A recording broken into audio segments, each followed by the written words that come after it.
하겠습니다.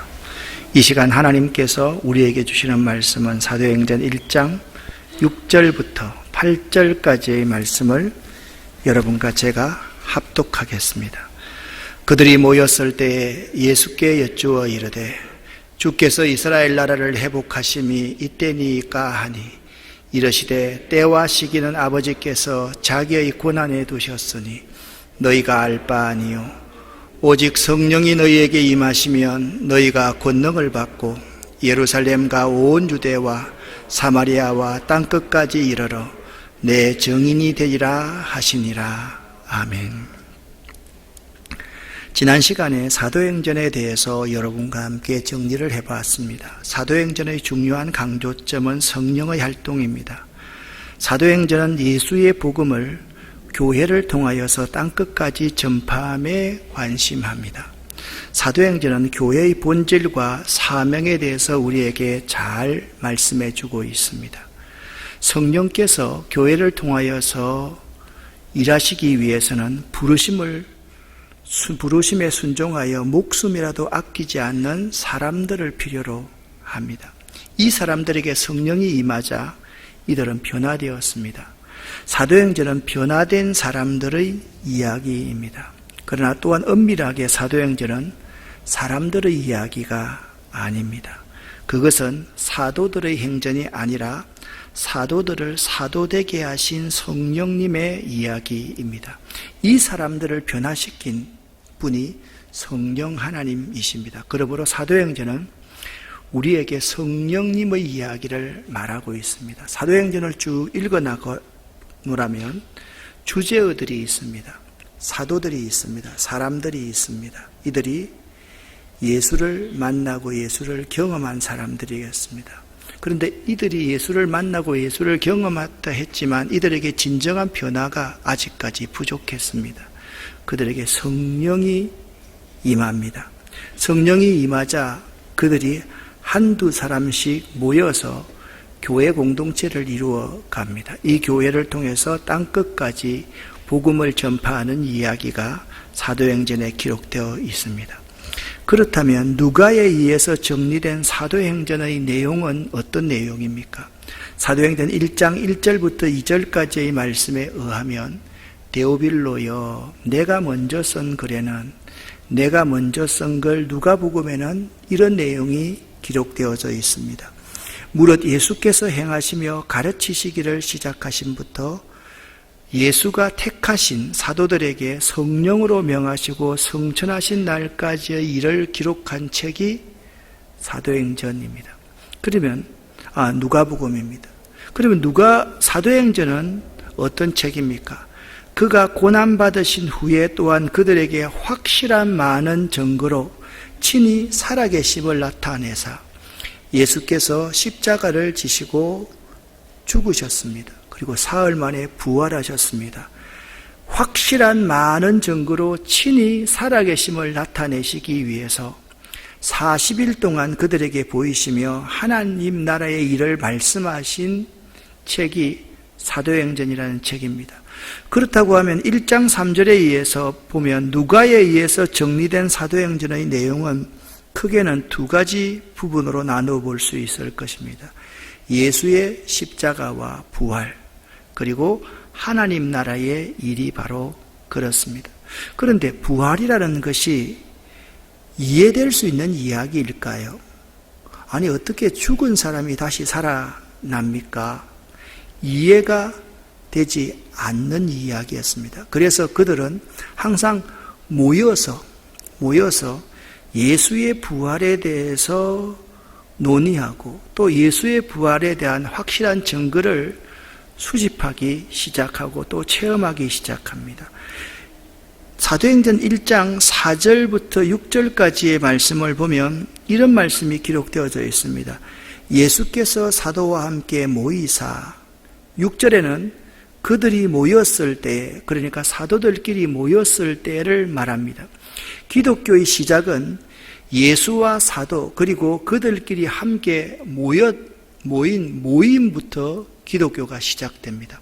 사도행전 1장에는 유독 모임에 관한 그러한 언급이 많이 있습니다. 사도들이 모여 있다는 것은 어떻게 보면 당연한 일인 것 같지만 이것은 당연한 일이 아니라 매우 놀라운 일입니다. 왜냐하면 예수가 잡히실 때에 사도들이 모두 흩어졌기 때문입니다. 예수가 잡히실 때에도, 예수가 십자가에서 죽어 무덤에 묻힐 때에도, 예수가 부활하셨을 때에도 제자들은 모이지 않고 모두 제갈 길로 흩어졌더랬습니다. 그런 그들이 다시 모이기 시작하였다는 것은 대단한 일이요, 놀라운 일이요, 특별한 일임을 우리들은 알아야만 합니다.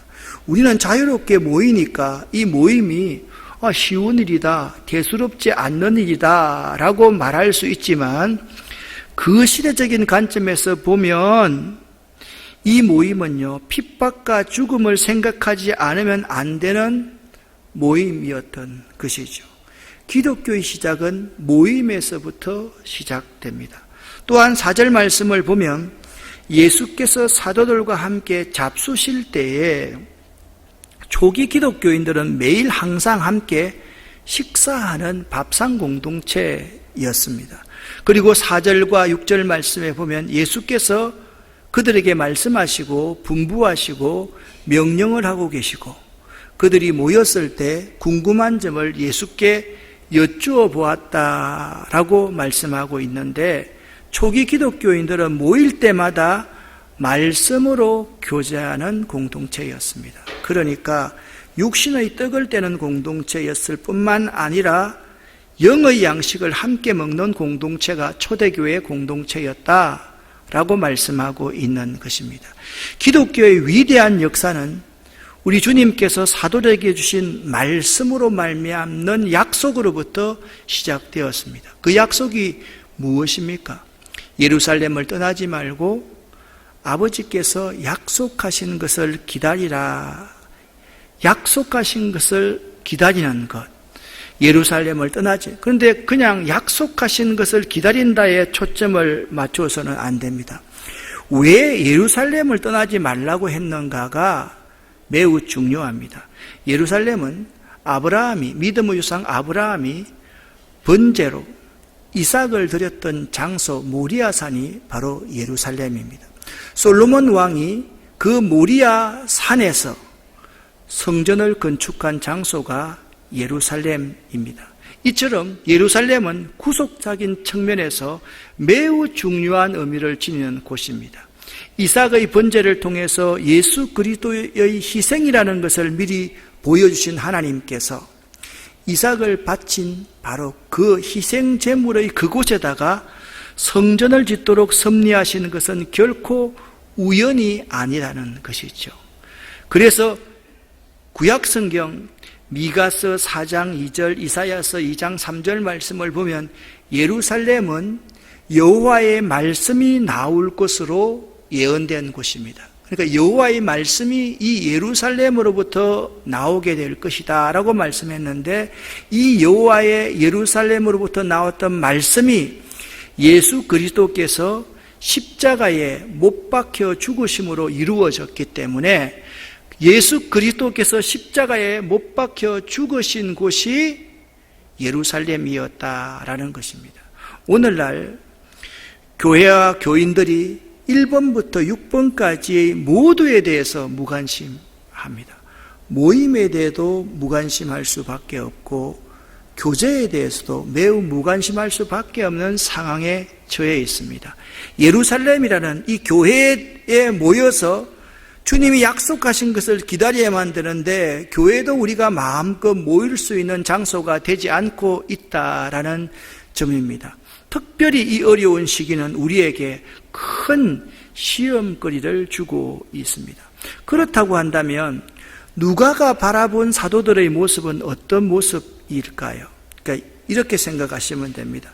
여러분이 평신도로서 멀찌감치 있을 때는 목사님들이 저런 분위기인 것 같은데 가까이 가서 보면 그분들의 흠결이라든지 부족한 면이라든지 인격적으로 또한 연약한 부분들도 많이 보일 것입니다. 누가가 사도가 아니었지만 사도들의 모습을 가까이에서 바라봤는데 사도행전 1장 6절에 이렇게 묘사하고 있습니다. 사도들이 한 자리에 모였을 때에 예수께 여쭈었다. 주님께서 이스라엘에게 나라를 되찾아 주실 때가 바로 지금입니까? 라고 사도들이 물었습니다. 그러니까 예수께서는 이제 십자가에 죽으셔서 부활하셨습니다.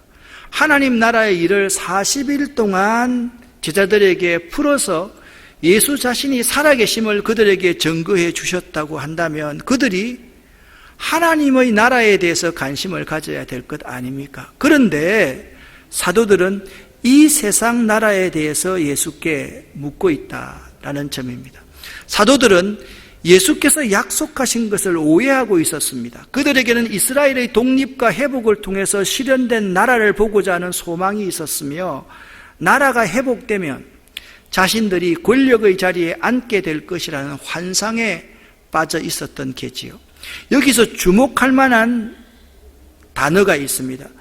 1장 6절 말씀에 사도들이 예수께 여쭈었다. 예수께 묻자와 가로되에서 이게 묻자와라는 헬라어 에로톤이라는 이 단어의 시제가 매우 중요합니다. 시제가 뭐냐? 미완료 과거형입니다. 무슨 말씀인가 하면 제자들이 한 번만 높은 자리에 자기가 앉고 싶다는 것이 아니라 예수와 만날 수 있는 기회가 있을 때마다 반복해서 예수께 하나님의 나라가 아니라 이 땅의 나라를 회복할 때가 언제쯤입니까? 그리고 그 나라에서 우리가 어떤 자리를 차지할 수 있겠습니까에 매우 관심을 가지고 있다는 것이 미완료 과거형이라는 이 에로톤의 시제의 중요한 의미입니다. 누가복음 22장 23절 말씀을 보면 그들은 자기들 가운데 이런 일을 할 사람이 누구일까 하고 자기들끼리 서로 물었습니다. 자, 우리가 권력을 차지하게 되면 우리 가운데 리더가 누가 되어야만 할까? 거기에 서로 관심이 있었다는 겁니다. 그리고 24절 말씀을 보니까 제자들 가운데 누구를 가장 큰 사람으로 여길 것인가? 이 물음을 놓고 그들 사이에 말다툼이 벌어졌다라고 말씀하고 있습니다. 누가는 사도는 아니었지만 사도들 가까이서 그 사도들의 욕망과 탐욕을 바로 보고 알고 있었습니다. 누가 가장 높은 자리를 차지할 것인가? 그들 사이에 말다툼이 벌어지는 것도 누가는 잘 알고 있었습니다. 그들의 관심이 어디에 있었는지를 잘 보여줍니다. 여느 사람 같으면 아이고 이 사람들 별 사람이 아니구만 하고 되돌아서거나 교회를 떠나면 될 터인데 누가는 사도행전의 시작에서 바로 사도들의 이런 모습이 어떤 계기를 통하여서 변화되었는지를 그 시대의 독자들에게 증언하고 싶었던 것입니다. 이 세상적인 탐욕, 세상에서 높은 자리를 차지하고 싶어 했던 그 사도들이 갑자기 어떤 계기로 말미암아 이렇게 변화된 사람이 되었는지에 대해서 그 시대의 독자들에게 증언하고 싶었던 것입니다. 사도들은 아직도 변화되지 않는 세속적인 사람이었던 것입니다. 그런 의미에서 그 시대에 누가 문서를 읽어가는 독자들이나 오늘 우리 누가 문서를 읽는 우리들의 모습을 이 사도들에게서 볼 수 있다라는 점입니다. 직분은 있습니다. 교회는 오래 다녔습니다. 그런데 조금도 변화되지 않는 모습. 교회 나와서 기도할 때는 기도하고 예배드릴 때는 예배드리지만 이 문을 나가고 나면 어떻게 하면 세상 것을 많이 얻을까, 많이 차지할까, 많이 구할까에 관심을 가지고 있는 모습이 우리들의 모습일 수 있다라는 것입니다. 그래서 이 사도들이 어떤 계기로 이런 엄청난 변화가 일어난 것에 대해서 관심을 가지다 보니까 누가의 관심은 자연적으로 성령 하나님에 대해서 관심하게 되었습니다. 누가는 예수께서 살아계실 적에 그리고 부활하신 이후에 반복적으로 말씀하시던 예수의 약속에 관심했습니다. 그것을 이렇게 기술하고 있습니다. 사도행전 1장 4절 5절 말씀입니다. 예수께서 사도들과 함께 잡수실 때 그들에게 이렇게 분부하셨습니다. 너희는 예루살렘을 떠나지 말고 내게서 들은 아버지의 약속을 기다리라. 요한은 물로 세례를 베풀었으나 너희는 여러 날 되지 않아서 성령으로 세례를 받을 것이다 라고 말씀하고 있습니다. 여기서 누가는 세속적인 사도들을 변화시켰던 분이 성령 하나님임을 강조하고 있는 것입니다. 여러분, 그림을 여러 가지를 한번 붙여 보았습니다. 이분이 누구냐? 빌리 그레엄 목사입니다. 몇 년 전에 미국에서 돌아가셨던 분이죠. 여기 이렇게 보면요, 빌리 그레엄 목사님은 미국의 바로 전전직 대통령인 오바마 대통령까지 부시 모든 대통령과 함께 만나면서 복음을 전했던 사람입니다. 세계적인 미국 복음의 설교자로서 이분이 복음 전파를 했을 때 약 2억 정도의 사람들 앞에서 복음을 전파했던 사람이었습니다. 세계적인 빌리 그레엄 목사님께 대하여 신학자들이 말하기를 100년에 한 번 태어날까 말까한 종교 지도자라고 칭찬하고 있습니다. 그는 1918년 3월 한 농부의 가난한 아들로 태어났습니다. 그는 어릴 때부터 어머니를 따라 교회를 다녔으나 고등학교를 다닐 때까지 그저 믿음과 교회에 대해서 무엇인 것조차도 모르고서 그냥 따라다니기만 했으며 교회에 와서 하는 것이 언제나 연애나 하고 다녔습니다. 그래서 20살 때에는 벌써 여자친구가 5명이나 됐으며 별명이 연애대장이었습니다. 그리하여 부모님이나 목사님의 눈에 가시 같은 존재가 빌리 그레엄이었습니다. 어느 날 그 교회에서 부흥회를 하게 되었습니다.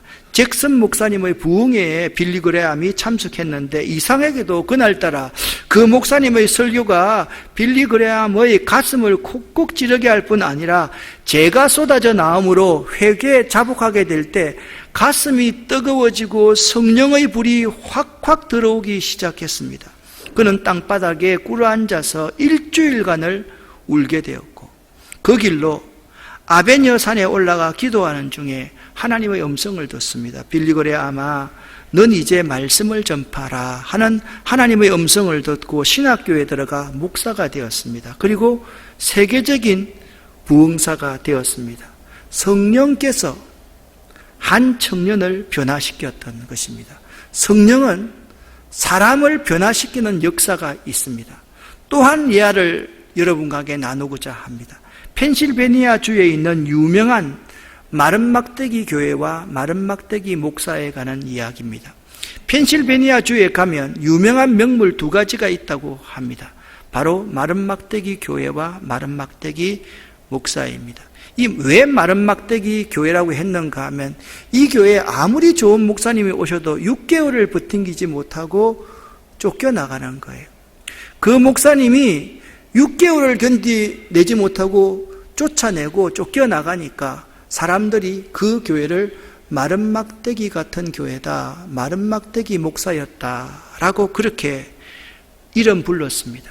그런데 한 선배 목사님이 그 교회에 자기 후배 목사님을 천거합니다. 그 후배 목사님이 그 교회에 대해서 이야기를 들으니까 여기는 6개월만 되면 쫓겨나가고 그러니까 교회에 들어가기 한 3일 전쯤에 기도원에 올라가서 산에 올라가서 기도를 했습니다. 열심히 기도하니까 성령의 불을 조금 받았습니다. 그런데 예정대로 그 교회에 가서 설교를 했더니 교인들의 반응이 너무 뜨겁고 생각밖에 너무 좋은 겁니다. 이것 봐라.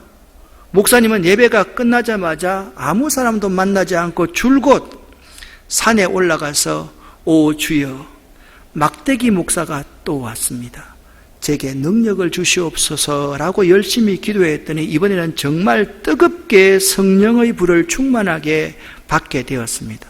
그리고 나서 주일날 강단에 서서 설교를 하니까 얼굴빛에 광채가 나고 설교 말씀은 불덩어리가 떨어지는 것 같았다고 합니다. 너무 놀라운 역사가 일어난 것입니다. 그런데 그 후배 목사를 보내었던 선배 목사님이 언제 쫓겨날까, 얼마나 힘들까를 생각하고 나서 오후 예배를 부목사한테 맡기고 말도 하지 않고 그 교회에 방문을 했답니다. 먼 거리인데 그 교회를 방문했습니다. 그런데 교회 앞에 도착하자마자 교회에서 싸움하는 소리처럼 왁자지껄한 소리가 들렸습니다. 소개한 목사님의 마음이 덜컥 내려앉았습니다. 아이쿠, 벌써 싸움질하는 소리가 들리는구나 하고 빨리 가보았더니 성령의 감동 감화된 성도들이 통성기도하는 소리가 싸우는 소리처럼 들렸던 것입니다. 그 목사님은 그 모습을 보고 큰 은혜를 받습니다. 선배 목사가 사무실에 들어가서 후배 목사에게 묻습니다. 이 일이 어찌된 일인가? 그 막대기 목사가 대답하기를, 목사님, 마른 막대기에 불이 붙었으니 얼마나 잘 타겠습니까? 라고 대답했다라는 것입니다. 그래서 그 교회 이름이 마른 막대기 교회요, 마른 막대기 목사라는 소문이 더 확실하게 나게 되었다고 전해지고 있습니다. 사랑하는 여러분, 성령이 임하면 개인과 공동체가 변화됩니다. 그래서 누가의 입장에서 사도들의 모습을 가만히 보니까 이 세속적인 사도들이 변화되었던 것이 성령이 임해야 된다는 사실을 그가 절절하게 알았던 것이죠. 그래서 이 초대교회를 시작하기 전에 그 공동체에 오직 성령이 그들에게 내려야만 했습니다. 예수께서는 성령이 임하시면 제자들이 하늘의 능력을 받게 될 것을 40일 동안 그들에게 확신시켜 주었지만 그들은 여전히 세속적인 가치를 갖고 살고 있었던 것입니다. 그 능력이란 그들이 증인으로서의 사역을 수행하는데 필요로 하는 모든 능력을 다 포괄하고 있습니다. 예수 자신이 세례를 받으실 때에 성령의 능력이 그에게 기름 부음을 받았던 것처럼 제자들도 그 자신처럼 기름 부음을 받아야지 하나님 나라의 사역을 시작할 수 있고 하나님 나라의 사역을 수행할 수 있었기 때문에 예수는 그 제자들에게 성령의 기름 부음을 간절히 바라고 있었고, 이것을 누가는 오늘 이 본문에서 기록하고 있는 것입니다. 정인으로서의 사역은 사도행전 전체를 걸쳐 두루 나타내는 주요 주제입니다. 구약시대의 이스라엘 민족에게 제사장의 나라로서 온 열방에게 정인으로서의 사역을 하나님께서 명하셨다면 신약에서 제자들도 예수의 사역을 완성해 나가기 위해서는 정인이 되어야만 했던 것이죠. 이분이 누구냐 하면 로이드 존스 목사입니다. 이분은 영국의 의사 출신의 복음주의 설교자였습니다. 그는 존 스토트 목사님과 함께 한국 교회에 가장 영향력을 많이 끼쳤던 목사 가운데 한 사람입니다. 로이드 존스 목사님이 이런 말을 했습니다. 기독교는 가르침이 아니라 person, 사람이다, 인물이다 라고 말했습니다. 여러분, 사도행전을 읽어보십시오. 사도행전 1장부터 28장까지가 기록되어 있는데 누가가 관심하고 있는 사람이 딱 두 사람이었습니다. 전반기에는 사도 베드로에 관심을 갖고 있습니다. 2장부터 다음 주 읽어가겠는데 사도 베드로가 설교하니까 3,000명이 회개하는 역사가 일어났다고 하면서 사도 베드로가 자연스럽게 사도 바울에게 바톤을 터치해 줍니다. 그러니까 기독교는 가르침이 아니라 인물이라는 말을 누가는 그 의미가 무엇인지를 잘 알고 있었던 사람인 것입니다. 그 사람이 변화되어야지 그 사람을 통해서 복음이 땅끝까지 확산될 수 있었다는 사실을 누가는 알고 있었던 겁니다. 사랑하는 여러분, 증인이란 어떤 존재입니까? 순교자란 의원을 가지고 있습니다. 한 인물이 증인이 된다는 것은 복음 전파에 매우 중요합니다. 한 인물이 복음을 위해서 목숨을 걸고 사역한다는 것은 복음 전파, 하나님 나라 확장에 매우 중요하다는 말씀입니다. 성령의 능력은 죽음을 두려워하지 않는 변화를 한 개인에게 주는 것입니다. 그래서 예수님께서는 십자가와 부활 이후에 제자들에게 증인이 되라 라고 말씀하셨고 성령을 받아라 라고 명령하신 것입니다. 땅끝까지 복음 전파의 사명은 성령을 받지 않고는 감당할 수 없는 매우 어려운 사역이었던 것입니다. 예수님께서 만약 세례를 받으시면서 성령의 기름 부음을 받지 않았다고 한다면 공생의 3년 동안의 그 모진 핍박과 십자가의 사역을 완수할 수 없었을 것입니다. 누가는 사도행전의 시작인 1절부터 시작해서 예수님이 살아계시고 여전히 하나님의 약속이 여러분에게 유효하고 그리고 모든 것이 하나님의 책임 안에 움직이고 있으며 하나님이 여러분을 통해 일하실 것이라고 강조해 왔는데 그 절정의 선언이 누가복음 1장 8절입니다. 그러나 성령이 너희에게 내리시면 너희는 권능을 받고 예루살렘과 온 유다와 사마리아에서 그리고 마침내 땅끝까지 이르러 내 증인이 될 것이다. 오늘 우리들에게도 성령이 내려야만 하는 것입니다. 사도행전은 제자들이 열심히 일해서 복음이 얼마만큼 넓게 전파되었는가, 하나님 나라가 얼마나 넓게 확장되었는가를 보여주는 것이 아닙니다. 사도행전은 하나님이 사람에게 일하셔서 그 제자들이 어떻게 변해가는가를 우리에게 보여주는 책이 사도행전인 것입니다. 성령이 임해야만 제자들과 우리들이 변화할 수 있다라는 것을 증언하고 있는 것입니다. 누가의 관심은 사람입니다. 하나님의 관심도 사람입니다.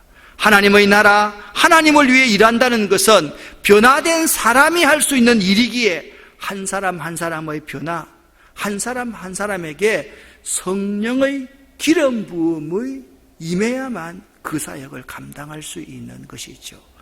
사도행전 1장 8절을 다시 한번 보겠습니다. 오직 성령이 너희에게 임하시면, 하나님이 성령을 주시겠다고 예수를 통해서 약속하셨습니다. 하나님이 성령을 부어주실 수 있는 분입니다. 너희가 권능을 받고 하나님이 권능을 주시는 분이십니다. 그리고 앞으로 제자들이 권능을 받게 될 것을 우리에게 말씀하고 있습니다. 내 증인이 되리라. 하나님이 또 하실 일입니다. 하나님이 도와주셔야지만이 자기의 목숨을 걸고 복음 전할 수가 있는 것입니다. 먼저 예수께서는 새로운 일을 시작할 제자들에게, 지금 사도행전 1장부터 새로운 일을 제자들이 시작하고 있지 않습니까? 사도들이 시작하고 있지 않습니까? 그들에게 아버지의 약속하신 것을 기다리라 라고 말씀하셨습니다. 그런데 세상에 나가서 내 증인이 되라 라는 이 말씀에 앞서서 성령을 받기 위해서 예루살렘을 떠나지 말고 기다리라고 말씀하고 있는 것입니다. 그러니까 사역이 먼저가 아니라 성령의 기름 부음을 받아야지 이 사역이 이루어질 수 있는 것이죠. 여러분, 사업을 하시는 분도 있잖아요. 사업에 관심하는 것보다 하나님의 신의 내림을 받아야만 합니다. 교육을 하시는 분도 마찬가지입니다. 모든 일에 있어서 세상을 향해 나가서 나의 일을 하라, 이 앞서 성령을 받기 위해서 예루살렘에서 기다리라는 이것이 우선임을 알아야 한다라는 것입니다.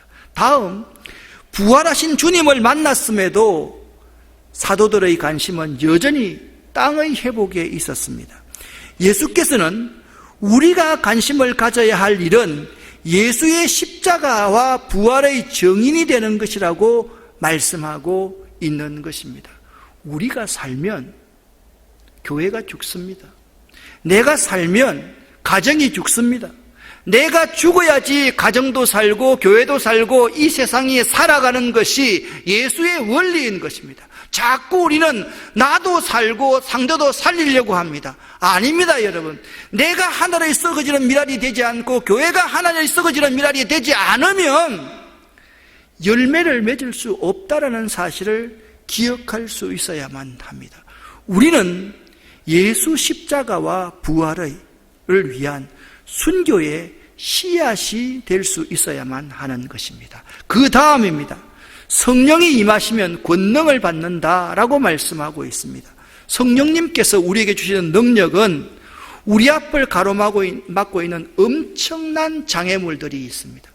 이 엄청난 장애물들을 어떤 사람은 그냥 손으로 제거하려고 합니다. 안 됩니다. 호미로 안 됩니다. 여러분, 삽으로 안 됩니다. 꽃갱이 정도로 안 됩니다. 이 권능을 헬라어에서 그리고 영어에서 다이너마이트로 표현을 하고 있습니다. 그러니까 우리 앞을 가로막고 있는 엄청난 여러 장애물들을 다이너마이트로 깨뜨릴 만큼 강력한 성령의 권능이 우리에게 임할 때 우리 앞에 있는 장애물들을 극복하고 나아갈 수 있다라는 것입니다. 사랑하는 여러분, 우리 주님께서는 예루살렘을 떠나지 말라고 하셨습니다. 오늘날 우리 교회와 교인들의 가장 큰 문제는 성령에 대해서 매우 무관심하고 있다라는 것입니다. 성령을 말하면 방언이나 예언이나 나타나는 이적과 기사에 대해서만 사람들이 많이 관심하고 있습니다. 그런 것을 부인하는 것이 아닙니다. 그런 것은 자연스럽게 우리에게 나타나는 현상입니다. 성령이 임하면 세속적인 가치를 가진 사람이 바른 세계관과 바른 가치관과 바른 인생의 목표를 정립할 수 있다라는 것입니다. 내가 어떻게 살아가는 것이 옳은 것인가? 내가 무엇을 위해서 살아가는 것이 옳은 것인가? 내가 누구를 위해서 살 것인가? 그것은 성령이 임하지 않고서는 우리가 그 방향을 정할 수 없다라는 점을 아시기를 바랍니다. 사랑하는 여러분, 이번 일주일 동안 여러분과 저의 기도 제목이 성령님 내게 기름 부어 주시옵소서. 성령이 내게 임하기를 원합니다. 그렇게 기도하는 일주일이 될 수 있기를 예수 이름으로 간절히 축원합니다. 기도하겠습니다. 살아계신 아버지 하나님 감사합니다. 우리에게, 나에게, 우리 교회의 이민족 위에 성령의 기름 부음이 있기를 원합니다. 성령이 내리기를 원합니다. 성령을 받기를 원합니다. 그래서 우리들이, 이 민족이, 이 교회가, 우리 개인이 변화될 수 있기를 원합니다. 하나님, 하나님의 성령의 기름 부음이 있는 오늘 이 시간 우리 가정과 우리 사업이 되기를 원합니다. 예수 그리스도 이름으로 축복하옵고 간절히 기도 올립니다. 아멘.